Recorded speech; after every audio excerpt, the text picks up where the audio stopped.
बिस्मिल्लाहिर्रहमानिर्रहीम। अस्सलाम वालेकुम students, welcome to my YouTube channel learn with Numan. आज की इस वीडियो के अंदर अपने फिजिक्स सेकंड ईयर का चैप्टर 14 जो कि बेसिकली चैप्टर 2 बनता है हमारा सिंपल हार्मोनिक मोशन, वो हम स्टार्ट करेंगे। वीडियो स्टार्ट करने से पहले आप लोगों से गुजारिश है कि चैनल को लाजमी सब्सक्राइब करें और वीडियोज़ को अपने क्लास वालों से ज़रूर शेयर करें। अच्छा स्टूडेंट्स, हमारे इस पूरे यूनिट के अंदर हमने सिंपल हार्मोनिक मोशन के मुख्तलिफ एस्पेक्ट्स देखेंगे। ठीक है, हम इसके बारे में जर्नल देखेंगे, डिस्प्लेसमेंट, एक्सेलरेशन देखेंगे, फिर टाइम पीरियड कैलकुलेट करेंगे। 9th-10th के अंदर अगर आपको याद होगा तो आपने सिंपल पेंडुलम और motion of mass attached to spring, इनके हमने एंड पे रिलेशंस लिखे थे। अब हम वो दोनों क्या करेंगे स्टूडेंट्स, ड्राइव करेंगे। ठीक है, इसके फीचर्स देखेंगे, फेज डिफरेंस देखेंगे, इनकी जो वेव्स बनती है उनकी करेक्टरिस्टिक्स को स्टडी करेंगे। ठीक है, तो सबसे पहला जो हमारा टॉपिक है बेसिकली इंट्रोडक्शन ही है आज की इस वीडियो के अंदर सारी के अंदर। Oscillatory motion, oscillatory motion students इसको हम वाइब्रेटरी मोशन भी कह सकते हैं। ठीक है, तो ऐसी मोशन जिसके अंदर हम टू एंड फ्रो मोशन हो, आगे और पीछे, अबाउट सम मीन पोजीशन, किसी एक वस्ती पोजीशन, एक सेंटर है, उसके आगे, उसके पीछे या फिर उसके ऊपर, उसके नीचे, ऐसे करके हम हरकत करें, इस तरह की मोशन को कहते हैं ऑसिलेटरी मोशन या फिर पीरियडिक मोशन। पीरियड जैसे हमारे कॉलेज में पीरियड होता है ना, एक के बाद एक पीरियड। ठीक है, विच रिपीट इट सेल्फ, जो अपने आप को दोहराए after equal interval of time, बराबर टाइम के बाद दोबारा से उसका पीरियड स्टार्ट हो जाए, फिर 45 मिनट बाद जैसे हमारा पीरियड स्टार्ट हो जाता है, इस तरह की जो मोशन है उसको कहते हैं ऑसिलेटरी मोशन हम कहते हैं। ठीक है, अब इसकी डेली लाइफ से अगर आप एग्जांपल्स देखें, सिंपल पेंडुलम, आपने घड़ी के अंदर देखा होगा पेंडुलम लगा होता है। ठीक है, अगर आप किसी अच्छे कॉलेज में पढ़ते हैं तो इंशाल्लाह आप न्यूमेरिकल्स भी, प्रैक्टिकल्स भी करेंगे, वहाँ पे सिंपल पेंडुलम के प्रैक्टिकल्स भी आपको करवाए जाएंगे। फिर मैस अटैच टू स्प्रिंग, ये आपने कॉमन लाइफ के अंदर ऐसा एग्जांपल देखी तो कहीं नहीं, बट ये लैब्स के अंदर अवेलेबल होते हैं लैब, फिर उसके साथ हम मैस अटैच करके उसकी मोशन को स्टडी कर सकते हैं। ठीक है, ट्यूनिंग फॉक्स, ये भी आपकी लैब के अंदर पड़े होंगे। इस तरह ना ये चिमटा सा बना होता है, जैसे माओ के पास नहीं होता रोटी पकाने वाला, मारती भी हैं वो जो कभी कभी, तो इस तरह का होता है। ठीक है, तो इसको फिर जब ये किसी चीज़ के ऊपर मारें तो इसकी जो दोनों साइड्स होती है ना, वाइब्रेट करना शुरू करती हैं। ये भी मोशन हमारे पास ऑसिलेटरी मोशन होती है। या फिर एटम्स और मॉलिक्यूल इन सॉलिड, सॉलिड के अंदर जितने भी एटम्स और मॉलिक्यूल्स होते हैं, सॉलिड्स के अंदर उनकी पोजीशन फिक्स होती है, वो सिर्फ एक मीन पोजीशन, अपनी उस पोजीशन के इर्द गिर्द वाइब्रेट कर सकते हैं, लीनियर मोशन उनकी नहीं होती। झूले, जैसे बच्चे स्विंग्स लेते हैं, कोई भी स्विंग है ना स्टूडेंट्स, उसमें टू एंड फ्रो मोशन होती है। हाँ, आजकल तो ऐसे भी आ गए जिसके अंदर कोई टू एंड फ्रो नहीं, बस मोशन हो सकती है। वो एक है जिसमें बैलेंस जो है ना बरकरार रखना होता है, जैसे वो एक बुल बना होता है, उसके ऊपर बैठते हैं तो वो टू एंड फ्रो मोशन नहीं होगी, उसमें एक कोई मीन पोजीशन नहीं बनती। ये हमारा जो मैरी गो राउंड होता है, जिसको हम आम जुबान में कहते हैं ये पींग, जिसको पुराने वक्तों में दख्तों पे होती थी, अब तो लोहे का फ्रेम बनाता है। वो भी जो झूले हैं वो क्या हैं, ऑसिलेटरी मोशन की एग्जांपल है। म्यूजिकल इंस्ट्रूमेंट्स, गिटार है, सितार है, इनकी तारें होती हैं, जब उसको हम वो छेड़ते हैं ना तारों को, जैसे सुर छेड़ना, तारों को छेड़ते हैं तो वो अपनी मेन पोजीशन के इर्द गिर्द क्या करती हैं, वाइब्रेट करती हैं, तो ये मोशन होती है हमारे पास ऑसिलेटरी मोशन। अच्छा, अब यहाँ स्टूडेंट्स क्वेश्चन राइज होता है कि कोई भी बॉडी टू एंड फ्रो क्यों मूव करती है। अब ये आपके पास इस तरह के जब भी क्वेश्चन आएंगे ना स्टूडेंट्स, सिंपल पेंडुलम आ जाए या मोशन ऑफ मास अटैच, अब आपने बुक से याद नहीं करने, आपने ये सारे टॉपिक अब अपने लफ्जों में लिखने हैं और आपको ये बात अब सीखनी ही पड़ेगी। जब भी कोई बॉडी किसी स्प्रिंग से या उसको हम हरकत देते हैं मीन पोजीशन से, और वो इस काबिल हो कि वो मूव कर सके, तो वो मूव टू एंड फ्रो करती क्यों है? वो इसलिए करती है कि जब हम उसे मीन पोजीशन से, जैसे अब ये पेंसिल है ना मैंने पकड़ी हुई है, ठीक है, ये अब नॉर्मल पोजीशन में, अब इसको अगर मैं ऐसे करता हूँ ना, तो ये अपनी मीन पोजीशन के गिर्द ऐसे ऐसे क्या करेगी, वाइब्रेट करेगी। ऐसा क्यों हुआ? इसको मैंने इसकी मीन पोजीशन से इधर लेके गया, डिस्प्लेस किया, जब हम इसको डिस्प्लेस करते हैं तो इसके ऊपर रीस्टोरिंग फोर्स लगती है। ठीक है, जिसकी वजह से ये टू एंड फ्रो हरकत करना शुरू, जब ये मेन पोजीशन से एक्सट्रीम पे जाएगी, रीस्टोरिंग फोर्स की वजह से ये मीन पे आएगी, लेकिन मीन पे रुकेगी नहीं, मीन से दूसरी साइड पे जाएगी, फिर मीन पे आएगी, मीन पे रुकेगी नहीं। इस तरह ये टू एंड फ्रो मोशन क्या कर देती है स्टूडेंट्स, अपनी स्टार्ट कर देती है। अब सिंपल हार्मोनिक मोशन तो इससे आगे एक टॉपिक है ना, तो उससे पहले कुछ टर्म्स हैं जो ऑसिलेटरी मोशन से रिलेटेड हैं, जो हमें पता होनी चाहिए।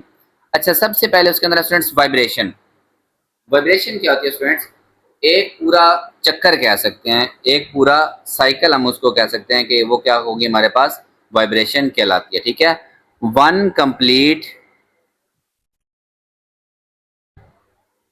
राउंड ट्रिप, राउंड कह लें या पूरा एक साइकिल कह लें, one complete cycle mean position के इर्द गिर्द। फर्ज करें ये पेंडुलम था, यहां से हम इसको यहां लेके गए, यहां से फिर ये मीन पे आएगा, रुकेगा नहीं, इधर जाएगा। अब जब ये मीन पे आएगा तो ये इसका एक चक्कर क्या हुआ, मुकम्मल हुआ। इसको हम इसकी क्या कहेंगे, वन वाइब्रेशन कहेंगे। ठीक है स्टूडेंट्स, अब स्प्रिंग है तो लेट्स सपोज अगर हमने ये मीन पोजीशन थी, हमने उसको खींचा नीचे लेके आए, फिर वो मीन पे जाएगा, मीन पे रुकेगा नहीं, ऊपर जाएगा, ऊपर जाके फिर अब जब वो मीन पे आएगा तो हम कहेंगे ये इसका क्या है, एक कंप्लीट साइकिल, या इसकी क्या है, एक वाइब्रेशन है। ठीक है स्टूडेंट्स। अच्छा, अब इंस्टेंटेनियस डिस्प्लेसमेंट और अच्छा मैक्सिमम डिस्प्लेसमेंट भी हमारे पास एक टॉपिक आएगा, एम्पलीट्यूड जिसको हम कहते हैं। इंस्टेंटेनियस डिस्प्लेसमेंट होता है कि displacement at any time, displacement at any time, और ये मैयर कहां से करते हैं, from mean position, from mean position. Let's suppose चीज ओ पे थी, ओ से वो ए पे गई, ए से दोबारा वो ओ पे आई और फिर बी पे गई, बी से दोबारा वो ओ पे आ गई। ठीक है, तो फर्ज करें थोड़ी देर बाद हम देखते हैं तो वो यहाँ मौजूद है, ना वो ए पे है ना वो ओ पे है, तो फर्ज करें वो सी पॉइंट पे, तो ये किसी भी टाइम पे ओ से सी जो इसका फासला होगा, मे बी वो इस साइड पे हो, यहाँ पे हो, तो ओ से सी इतना फासला हो, कुछ भी सी लिखें डी लिखें वो आपकी मर्जी, तो किसी भी टाइम पे जो मेन पोजीशन से वो फासला होगा वो हमारे पास इंस्टेंटेनियस डिस्प्लेसमेंट कराती है, इसको हम लिखते हैं एक्स से। ठीक है स्टूडेंट्स, मीटर के अंदर आप इसको नाप सकते हैं, ये आपकी मर्जी है। एम्पलीट्यूड, अब मैक्सिमम जो डिस्प्लेसमेंट होती है किसी भी एक तरफ, मैक्सिमम डिस्प्लेसमेंट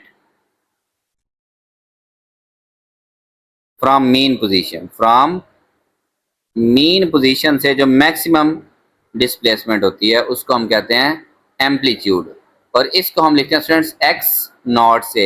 ये चीजें आपको याद होनी चाहिए, इंस्टेंटेनियस को आप एक्स लिखेंगे पूरे चैप्टर के अंदर, और एम्पलीट्यूड को आप क्या लिखेंगे, एक्स नॉट। ये जो एम्पलीट्यूड होता है स्टूडेंट्स, ये देखें अब ये ओ से ए तक मैक्सिमम जा सकता था ना, ये इसका पूरा क्या है, एम्पलीट्यूड है एक्स नॉट। ठीक है, एक्स एक्स नॉट के बराबर हो सकता है अगर हम उसको यहाँ पे खड़े, जब वो चीज यहाँ ऑब्जर्व करें, अब एक्स और एक्स नॉट आपस में क्या होंगे स्टूडेंट्स, बराबर। इंस्टेंटेनियस जो है वो एम्पलीट्यूड के बराबर हो सकती है, लेकिन एम्पलीट्यूड फिक्स रहेगा, मतलब एम्पलीट्यूड होता है मैक्सिमम डिस्प्लेसमेंट, जबकि एक्स जो है ना वो हर टाइम पे क्या हो रहा होगा, चेंज रहेगा। ठीक है, फिर उसे आप ये ओ ए को ओ ए या ओ बी, ये दोनों किसके बराबर हैं, एक्स नॉट, मैक्सिमम एम्पलीट्यूड के हमारे पास बराबर है। यहाँ से ओ ए पे चले जाएं या फिर ओ बी पे आ जाए। ठीक है स्टूडेंट्स, इसी से रिलेटेड अब एक नेक्स्ट टर्म है वो है टाइम पीरियड। टाइम पीरियड का मतलब टाइम रिक्वायर्ड या time taken to complete one vibration. One vibration लिखें या वन साइकिल लिखें, दैट्स अप टू यू, और वन साइकिल। एक चक्कर काटने के लिए जो टाइम चाहिए होगा वो हमारे पास टाइम पीरियड कहलाता है, और टाइम पीरियड को हम किसके अंदर मेजर करेंगे स्टूडेंट्स, सेकंड्स के अंदर मेजर करेंगे।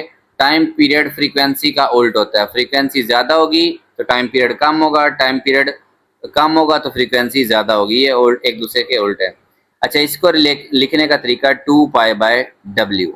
ये ओमेगा क्या है, ये एंगुलर फ्रीक्वेंसी होती है, और 2π उसका एंगल होता है। देखें ये बेसिकली ऐसे आया, S is equal to V T, हमने पढ़ा हुआ है ना। अब यहाँ पे एंगुलर डिस्प्लेसमेंट होता है थीटा, और थीटा पूरा एक चक्कर होता है 2π, क्या होता है 2π, गोल जो चक्कर होता है ना वो 2π होता है। वेलोसिटी को हम एंगुलर वेलोसिटी लिख देते हैं, टी को हम टाइम पीरियड लिख देते हैं, ये ओमेगा दूसरी साइड पे जाके डिवाइड, यहाँ से रिलेशन आया ये 2π/ओमेगा, ये आपको याद होना चाहिए। फ्रीक्वेंसी क्या होती है, number of vibrations in 1 second, एक सेकंड के अंदर, और इसका यूनिट हम हर्ट्ज क्या पढ़ते हैं, हर्ट्ज पढ़ते हैं। ठीक है स्टूडेंट्स, या फिर हम इसको पर सेकंड भी कह सकते हैं। अच्छा, अब number of vibration per unit time, ये क्या होती है हमारे पास, फ्रीक्वेंसी होती है। फ्रीक्वेंसी टाइम पीरियड का उल्ट हमने अभी पढ़ा, तो अगर टी है 2π/w तो फ्रीक्वेंसी होगी ओमेगा/2π, ये इसको हम ओमेगा पढ़ते हैं, ओमेगा हमारे पास एंगुलर फ्रीक्वेंसी होती है। ठीक है, अब एंगुलर फ्रीक्वेंसी हमारे पास फ्रेंड्स क्या होती है, लास्ट जो हमारा टॉपिक है इसका, हमारे पास एक एंगुलर वेलोसिटी होती है और एक एंगुलर फ्रीक्वेंसी होती है। Angular velocity students rate of change of angular displacement होता है, जबकि सिर्फ angular displacement per unit time, इसको हम एंगुलर फ्रीक्वेंसी कहते हैं। ठीक है, अब थीटा हमारे पास 2 पाई हो सकता है, बिल्कुल हो सकता है, और जब थीटा पूरा 2 पाई होगा उस वक्त टाइम पीरियड जो है ना वो टाइम क्या होगा, टाइम पीरियड के इक्वल होगा। ठीक है, और इसका यूनिट क्या बनता है, रेडियन पर सेकेंड। ये इसका यूनिट रेडियन होता है एंगल का, और टाइम का क्या होता है, रेडियन पर सेकेंड। अगर इसको हम फ्रीक्वेंसी की फॉर्म में लिखना चाहें, फ्रीक्वेंसी होती है 1/टाइम पीरियड, तो ये जो बटे में टाइम है इसकी जगह फ्रीक्वेंसी लिखेंगे तो फ्रीक्वेंसी ऊपर आएगी। एंगुलर फ्रीक्वेंसी लीनियर फ्रीक्वेंसी से इस तरह से हमारे पास रिलेटेड है 2 पाई एफ के। ठीक है, इसका मैंने आपको यूनिट बता दिया, और अगर डायमेंशंस देखें तो 2 पाई की कोई डायमेंशन नहीं होती, फ्रीक्वेंसी का पर टाइम होता है ना, तो यही इसकी क्या होगी स्टूडेंट्स, डायमेंशन होगी। ओके स्टूडेंट्स, तो ये आपके पास ऑसिलेटरी मोशन से रिलेटेड छोटी छोटी टर्म्स थी। होप्स आप लोगों को इसका कुछ ना हो गई होगी। इंशाल्लाह नेक्स्ट टॉपिक के अंदर ये सारी चीज़ें आपके पास काम आएंगी। ओके स्टूडेंट्स, तो चैनल को लाजमी सब्सक्राइब करें और वीडियोस को अपने क्लास वालों तक ज़रूर शेयर किया करें। अल्लाह हाफिज़।